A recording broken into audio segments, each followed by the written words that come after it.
Jags, who are 2.5-point dogs at home against the Los Angeles Chargers. Line has been moving towards the Chargers since open, basically. Mike Williams, who Brandon Staley tried to get killed last weekend, he is questionable. Looks like he'll probably be limited, even if he can go.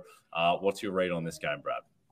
Yeah, I agree with Drew. I frankly thought they were going to put this close to a pick 'em and not even let it get into teaser range. I mean, even if you don't like the Jaguars money line or whatever, now that it's 2.5, I think they're a phenomenal teaser leg. But yeah, the thing is, it's not a terrible matchup for the Chargers. I know that the Jaguars kind of beat the brakes off them in Los Angeles, but Jaguars have a top 10 EPA per rush defense. You saw that against Tennessee. How many first and 10-yard, 1-yard runs did Derrick Henry have in that game? Probably 15. So they are good against the run. They set the edge well with Trevon Walker and Josh Allen, but they're not as good in the secondary. And Trey Herndon, their slot corner, is kind of the weak point. Tyson Campbell's a stud on the outside. Darius Williams back on the outside playing well. I think it's going to be a Keenan Allen game. I think they're going to throw to Austin Eckler a ton.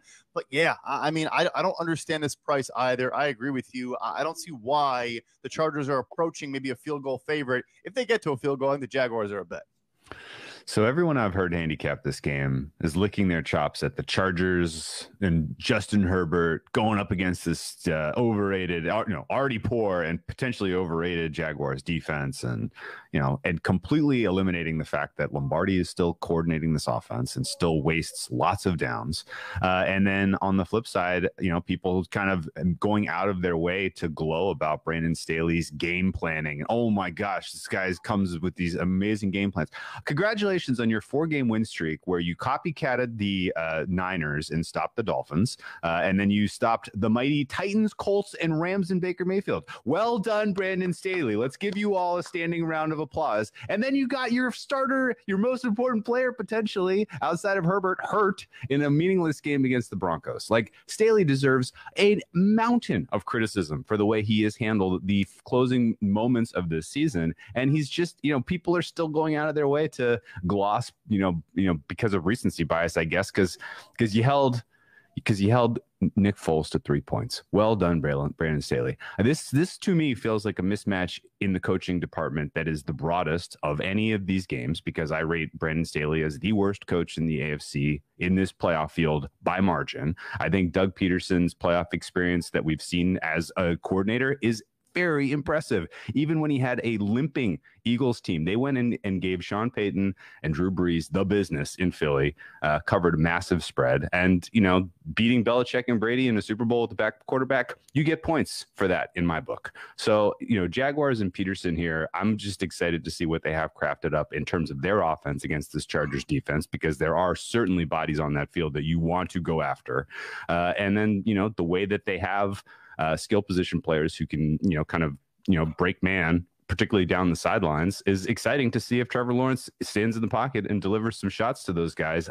When Brandon Staley had a very, very tough time scheming a defense, by the way, Brad, against the Jaguars week 3, he had no answers for this team. And that team wasn't even playing as well as they're playing now. So I am really just flummoxed by sort of the narrative swirling around this game and why people believe in this Chargers team.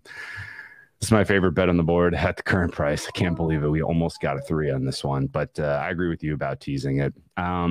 Anything that I've kind of talked myself into here not ring true as you sort of reflect on this game? No, I agree with you. I mean, first you mentioned kind of the man beater principles. The Chargers are top 5 in man coverage rate at this point, and the Jaguars, and yes, there's sample size issues here as always, but the Jaguars have been phenomenal against man. And Doug Peterson, like you said, it is a massive coaching mismatch. I think Bryce Callahan, longtime good player, but in the slot against Christian Kirk will have some issues. The Jaguars also, they run a lot of bunch and stack formations and do things to kind of complicate man and complicate assignments on the back end. And that's been, the Chargers' issue for a lot of the season. So I agree with you. I think maybe also, if you don't like a side, the total, I would lean over here. I think we talked about kind of how both offenses match up fairly well, and we don't really trust either defense. So maybe lean over. Yep, I'm with you there, Brad. Firstly, really good to see Drew Dinsick so fired up. I don't know what Brandon Staley's ever done to you, Drew. If he said something to you at a party or once. He's a lying liar who lies. I don't know what to tell you, man. I don't like being lied to that Mike Williams is going to practice this week, and then he doesn't even practice. And then you come out and you say it's about the rest. The rest?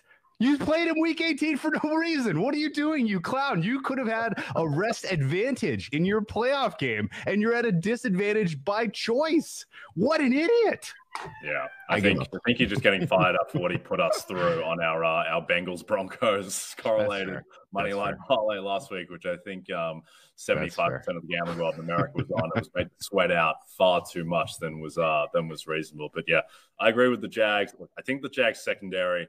I mean, they even showed it a little bit against Tennessee. I think that secondary is just drawing completely dead. But I don't think that this is the matchup with the Chargers, for whatever reason, short passing offense, particularly if Mike Williams either can't go or is limited. I don't think this is the team to necessarily exploit that, which is an indictment on Lombardi because they've got Justin Herbert. I think the Jags are going to be in real trouble against the Chiefs and the Bills, et cetera. But yeah, I think against the Chargers that they will be okay. Hey, it's Matthew Berry from NBC Sports and Rotoworld.com.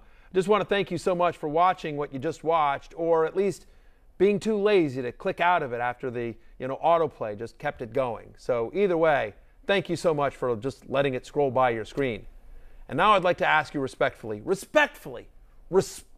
okay, please subscribe to the NFL on NBC YouTube channel for the latest NFL news, fantasy headlines from Rotoworld, and betting analysis from NBC Sports Edge.